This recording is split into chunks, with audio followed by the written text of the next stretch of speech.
Politics or propaganda? North Koreans vote for a new parliament, but with no choice of candidates and the results of foregone conclusion. What is the purpose of the polls?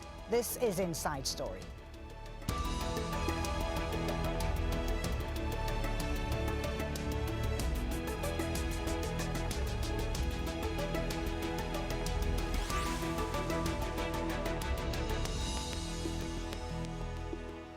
Voting has been taking place in North Korea to elect representatives of the Supreme People's Assembly. The elections are the first in 5 years and the first to be held since Kim Jong-un came to power. But why does North Korea have a vote at all? I'm Fuli Batibo. Welcome to Inside Story.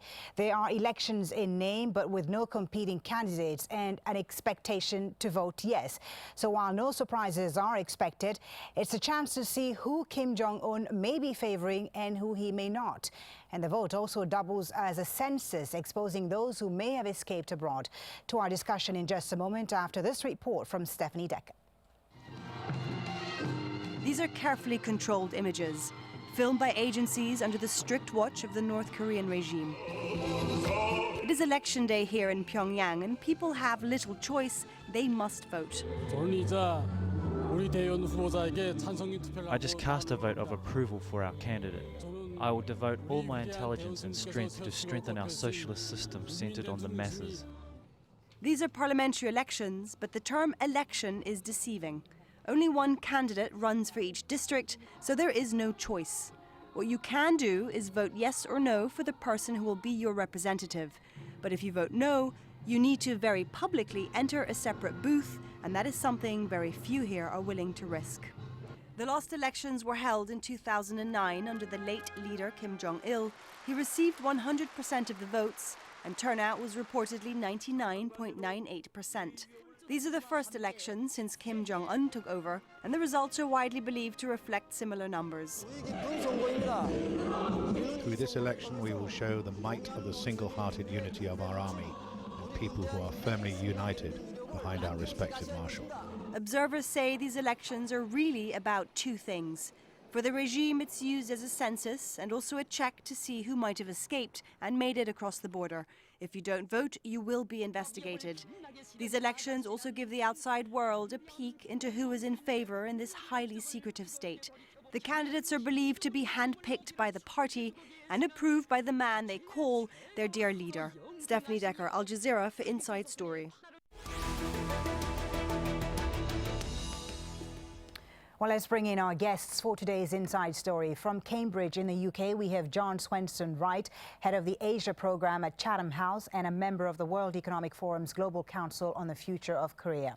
Joining us via Skype from Seoul in South Korea is Andrei Lankov, a professor of Korean studies at Kookmin University and author of the book The Real North Korea, Life and Politics in the Failed Stalinist Utopia.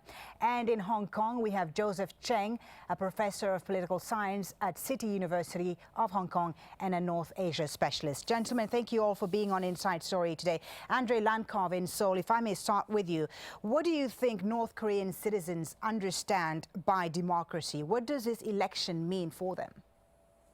Well, their traditional understanding, they are told that they live in a democracy, and the idea of competitive election is not a part of the image of democracy most of them expect. Because for them democracy may be, access to food, a certain level of the social quality and so on. So they have grown in a society where this kind of 100% participation, 100% approval elections has been the norm for, say over 60 years. So it's a kind of state ritual. They all participate. They all participate, and they have a choice of only one candidate for each seat, I understand. Is it possible for them to vote no? Can they cross the name on the ballot? Well, they can. According to the official statistics, however, nobody ever does this. Because starting from the 1960s and until the early 1990s, North Koreans officially reported the 100.0% participation rate. Now, they report participation rate of, say, 99.9, 99.8%. However, they still claim that 100.0%, that is virtually every single North Korean, has voted for the official candidate. Okay. I would not be surprised to learn eventually that it's true, because it would be suicidal and completely meaningless if you just vote against it. Yeah, so people then Secondly, have it's possible. no choice but to vote for the candidate that's on the ballot. John Absolutely. Swenson-Wright in Cambridge, let me get your view on this. Do you think this vote is about legitimizing the North Korean parliament, or do you think it will give real clues as to how Kim Jong-un will govern in the next few years? Will it give clues about the next few years, the policy in North Korea in the next few years? It'll certainly do, I think, at least two things. One, as you rightly point out, this is an opportunity to underline the strength and coherence of the leadership. Kim Jong-un has been in power now for just over 2 years. It's an important way of marking his authority and making it clear, not only domestically, but also to the wider world, that he's in charge. But it's also an opportunity looking to the future for him to, as it were, bring on new talent. We've seen since, for example, the purge of his uncle, Chang Song-taek, something beginning really, I suppose, what might be described as a generational shift, an attempt to bring in younger, newer faces. So the nature of the individuals who will be elected in this very controlled and stage-managed election will, I think, give us some pointers in terms of the type of people that he would like to see filling those important positions. Joseph Cheng in Hong Kong, do you agree with that? Do you think after this election we'll see a generational shift that will see Kim Jong-un sidelining basically the old guard? Probably so. This is basically a political mobilization exercise to enhance the legitimacy of the regime and the control of the regime over the people. In view of the number of purges, significant purges in the past 2 years, as reflected by the fact that almost all the people appointed by the late leader Kim Jong-il to help his son, his heir, Kim Jong-un, had now been more or less purged. Certainly the power consolidation process is still continuing, and the new leader obviously would like to use the elections to consolidate power, to promote his supporters, and to replace the people who had been purged. In terms of policy programs, we basically expect a kind of path dependency orientation. It is rather difficult to introduce new policies in the power consolidation process, and we do not see any strong indications of serious changes, both in terms of economic reform programs nor in foreign policy directions. So no indication of serious changes, you say. But let's just take a look at the events in North Korea in the last few years since Kim Jong-un came to power. He inherited the leadership, of course, of North Korea after his father's death in December 2011. He was the youngest son of the dear leader, Kim Jong-il, and at age 28, he was seen as having little political or military experience. But he has been quick to exert his influence and challenge the international community. Satellite launches in 2012 were criticized as disguised tests for long-range missiles, and fresh sanctions were imposed for a nuclear test in February last year. Kim has replaced almost half of his top officials. In December, he had his uncle executed for supposedly plotting a coup. And in February, a UN-commissioned report accused North Korea of crimes against humanity, including murder, torture, and rape, and knowingly causing starvation. John in Cambridge, when you take a look at the recent events in North Korea, and all this back and forth, we've seen conciliatory moves by the North in recent months, notably with the family reunions with South Korea. What does it say about Kim Jong-un's strategy since he's come to power? Does he have a strategy at all, or is he as unpredictable as some commentators have said he is? No, I do think he does have a strategy. We've seen in the last 2 years an attempt to shore up his position as a strong military leader. And we've seen, of course, a reflection of that, not only in the missile test of December 2012, and of course, very importantly, that nuclear test in 2013, but of course, the attempt to raise the temperature in terms of security and military relations on the Korean Peninsula. That's coupled, of course, with a very strong message to his own people And in this sense, I think it's rather unusual and perhaps risky, a message that says he will be able to deliver economic prosperity for the people of North Korea. In order to do that, he has to, at some level, re-engage with the international community. And I think that's behind the effort we've seen in recent weeks, both via the reunions and also what some have described as a type of smile diplomacy, an attempt to present a more accommodating posture to the international community, an attempt, as it were, to say we're in effect open for business again, economically at least. Okay, Andrei Lankov in Seoul, do you agree with that? Do you agree that he's not as unpredictable as some people say he is? And also give us a sense of how strong his grip on power is. Some experts have said that the execution of Kim Jong-un's uncle in December has consolidated his grip on power. Has it? Probably yes, because it has been said here that his first task is to get rid of the old guard. He essentially inherited the team of his father, which consists of people who are much, much older. He is roughly 30 years old, and the average age of his government is probably 70. So and this is essentially his father's government. Right. But so the fact that, let me just ask you this, Andrei, the fact that he's had to get rid of the old guard and execute his once powerful uncle, doesn't that also suggest at the same time that he's still fighting perhaps today to gain the ultimate power and respect? Respect maybe yes, but not power, because we are talking about a society which is essentially an absolute monarchy in everything but name. And the Kim family is universally seen as having a measure of legitimacy. They are the family who are born to run the country. Therefore, it's highly unlikely that both high-level bureaucrats and military generals would ever seriously consider a challenge to the young Kim. However, just to play safe, he is replacing these people, and sooner or later, well, maybe not after these elections, maybe in a year or two or three, we are likely to see the emergence of a new leaders, of a new officials who will be much younger, who will be roughly of his age, who will have the same ideas about the future. Okay. Joseph Cheng, let me ask you about how the relationship with China has evolved since Kim Jong-un came to power. China, of course, is North Korea's most important ally, its biggest trading partner, as well as the main source of food, arms and fuel for North Korea. Has, the relationship changed since Kim came to power? And also, what impact has the execution of his uncle had on the relationship? Because China had really strong ties with his uncle, I understand. Kim's father visited China a number of times, and on a few occasions with the heir apparent as well. So Kim's father tried it and probably succeeded in securing Beijing's endorsement of the leadership process, and this was quite well demonstrated in the initial months of the regime of Kim Jong-un.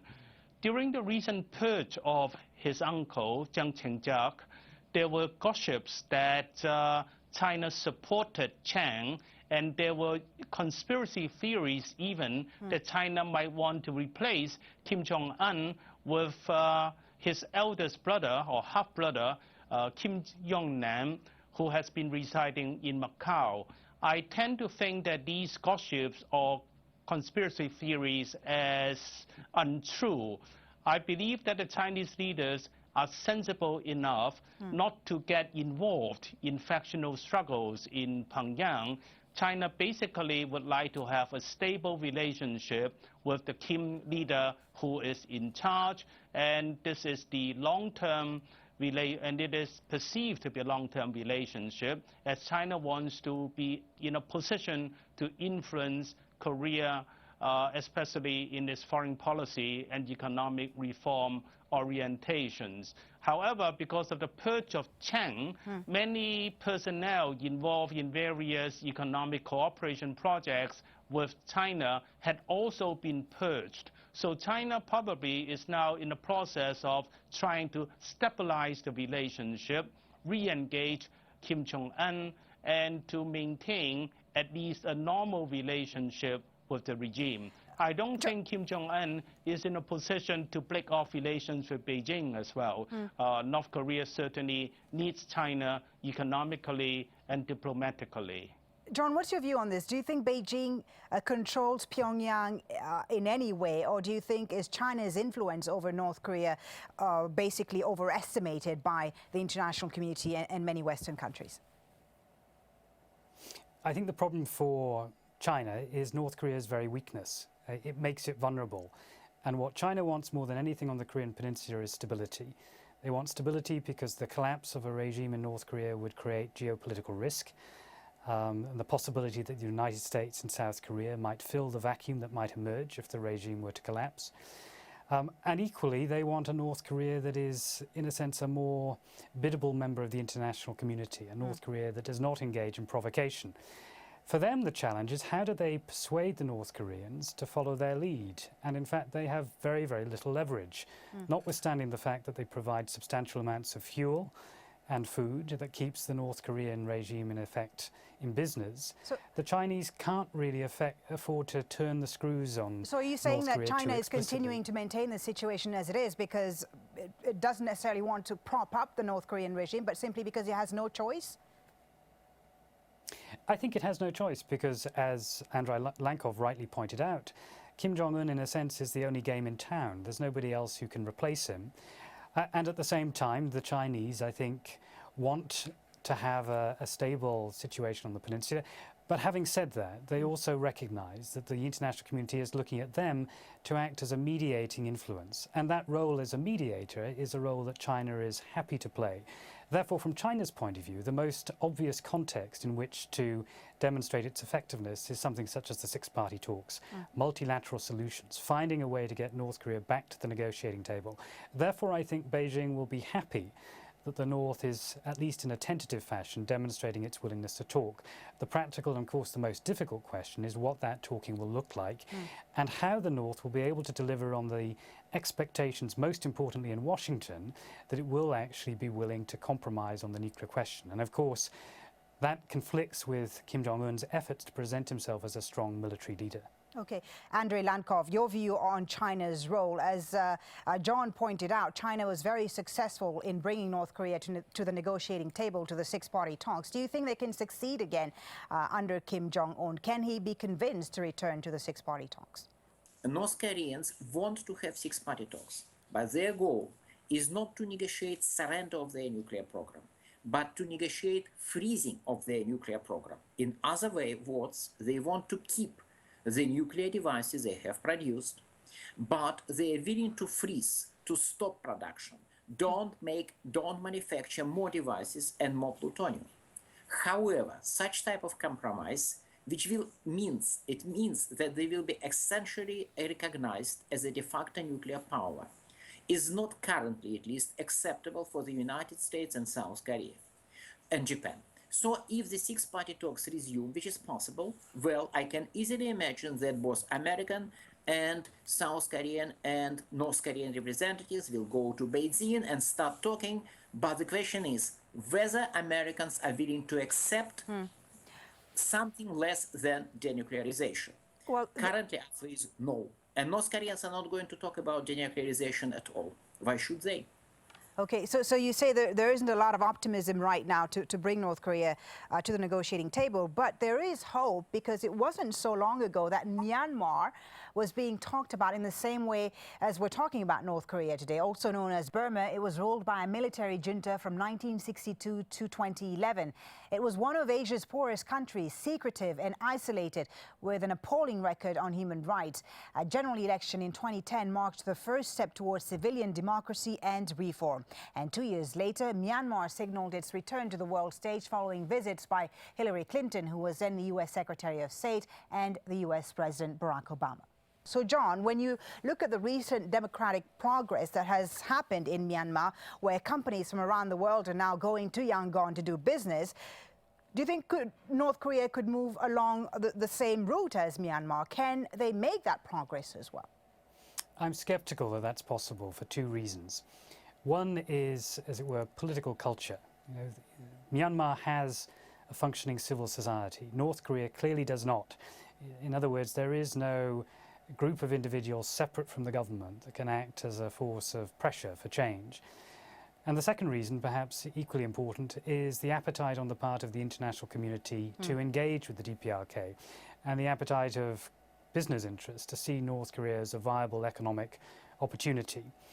And that's partly down to, I think, the North Koreans, because the signals they've sent to the outside world have been anything but clear when it comes to demonstrating that they're open for business, for economic activity. Okay. In 2002, the North Koreans began to explore this issue of economic openness, but it's still very qualified, mainly, I think, because the North Korean leadership wants prosperity, but doesn't want to take the risks politically that would involve a challenge to the regime at home by virtue of creating a more liberal environment on the ground in North Korea. Joseph, John says there are significant differences between Myanmar and North Korea, but there are also similarities, because until recently, Myanmar's only ally was China, and there are many that argue that Myanmar's transformation is partly because their leadership realized that they rely too much on China. So do you think that over-dependence on China can also become an issue for North Korea and force them to look elsewhere? Well, North Korea has been trying to avoid over-dependence on any other single country, including China. Understandably, Pyongyang is quite near to acquiring a nuclear weapon capability, and it will try very hard to stall negotiations until it has been able to show that it has acquired that capability. So it is difficult under such circumstances to expect any breakthroughs in negotiations. I think China and the United States understand this, and they will try to reopen negotiations. Both countries have agreed in the last year during their various several contacts that they will try to cooperate more in exerting pressure on North Korea. But I agree with John, there is no opposition, no civil society in North Korea. One may be slightly more optimistic in the long term, in the sense that more and more Koreans have contacts with China across the border and with the South Korean diaspora, so they tend to know much more about what has been happening in the outside world. Right. They are also aware of the corruption of the regime, but there is still no force or no alternative force, political force, to replace the regime, and people still live in fear, while the elite, both the military and the party elite, are still loyal to the regime. So one expects considerable political stability in the short-term future. Okay, Andrei Lankov in Seoul, your view on that. Do you think North Korea can transition away from autocracy in the way that Myanmar did? Well, I believe that the major problem is existence of South Korea. Unlike Burma, Myanmar, unlike China, unlike Vietnam, North Korea is a divided country. And the per capita income gap between North and South Korea is the world's largest gap between two countries which share land border. This gap is at least 1 to 15. Yes, per capita income in South Korea is at least 15 times higher than in North Korea. Okay. For comparison, the gap between East and West Germany was only 1 to 3. It means that if North Korean regime becomes significantly less repressive and more permissive, it will become very unstable. Reforms in North Korea are likely to bring about not economic boom like in China, but regime collapse like in East Germany, but probably regime collapse far more violent and bloody.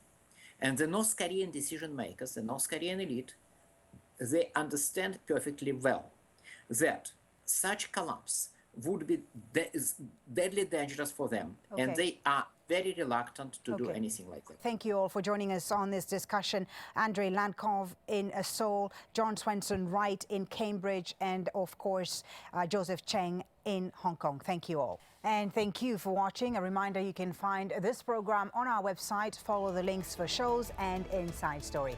I'm Fuli Batibo from me and the whole team here in Doha. Thanks for watching. Bye for now.